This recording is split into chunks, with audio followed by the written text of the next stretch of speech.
সুযোগ্য ছোট ভাই মীর মাসুম আলীকে সংক্ষিপ্তভাবে তার কিছু স্মৃতিচারণ করার জন্য অনুরোধ জানাচ্ছি।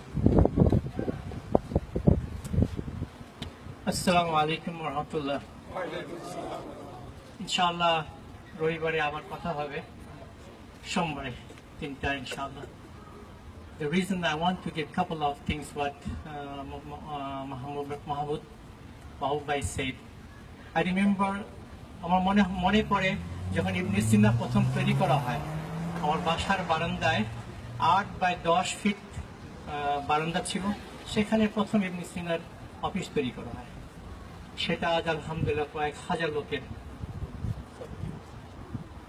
300,000 বার্মিজ যখন আসে তখন উনাকে দায়িত্ব দেওয়া হয় রাবেতা থেকে কোঅর্ডিনেটর হিসেবে, যাতে উনি এই বার্মিজদের টেক কেয়ার করেন।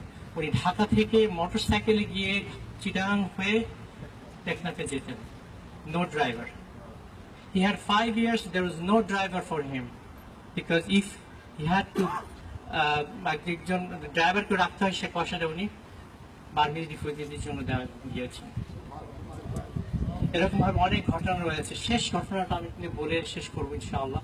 সেটা লাস্ট 4 বছর 12 সালে অ্যারেস্ট করা হয়েছে। প্রত্যেক ওয়াক্তের নামাজে উনি ধোয়া কাপড় পরে নামাজ পড়তেন। এই জন্য রনির লেখাতে আপনারা পড়েছেন, এই জন্য যে আল্লাহর কাছে উনি পবিত্রভাবে সবচেয়ে বেস্ট ড্রেস নিয়ে যেতে চান, এবং আলহামদুলিল্লাহ মৃত্যুর আগে উনি পবিত্র কাপড় পরে শহীদের জায়গায় দাঁড়িয়েছেন। Because he was a person always like to be dressed up. এটা আল্লাহ রসুলের এই সুন্নাত উনি সবসময় রাখতেন, যে এটা অনেকেই অভিযোগ করতেন আপনি কেন নতুন কাপড় পরেন, কিন্তু he was proud himself, good clothing always. আলহামদুলিল্লাহ। শেষের দিকে ফাইনাল ঘোষণা দেওয়ার আগে আমাকে কল দিয়ে বলেছে, আমাকে একটা প্রস্তাব আসছিল যে উনি মার্সিফিকেশন করেন। আমার কাছে আসছিল একটি বিদেশি প্রতিষ্ঠানের মাধ্যমে। আমরা যখন একটা প্রস্তাব দিলেন, বলে this is the sign of hypocrisy, আমাকে এটা কি বলে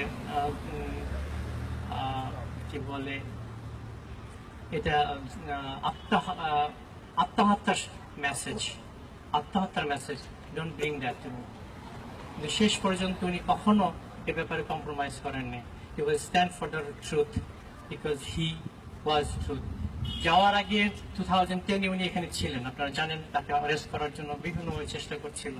আমার কিচেনে বসে আমার ওয়াইফকে বলতেছিল, এই বিদেশে একা থাকার চাইতে জেলখানায় পড়ে থাকা অনেক ভালো।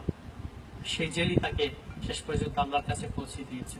আমরা বিলিভ করি, এবং ইনশাআল্লাহ আপনারা অনেকেই সাক্ষী যে তার এই সাক্ষীতে শেষ সত্যবাদী ছিল।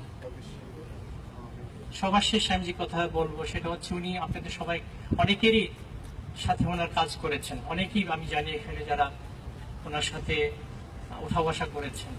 মানুষ হিসাবে যদি কোনোখানে কোনো ভুল হয়ে থাকে, উনি আপনাদের কাছে কল দিতে পারেননি, আমার পক্ষ থেকে ওনার পক্ষ থেকে আপনাদের কাছে মাফ চাচ্ছি, মাফ করে দিন। আর যদি কোনো অন্যায় হয়ে থাকে, please let me no, I will take care of it, inshallah.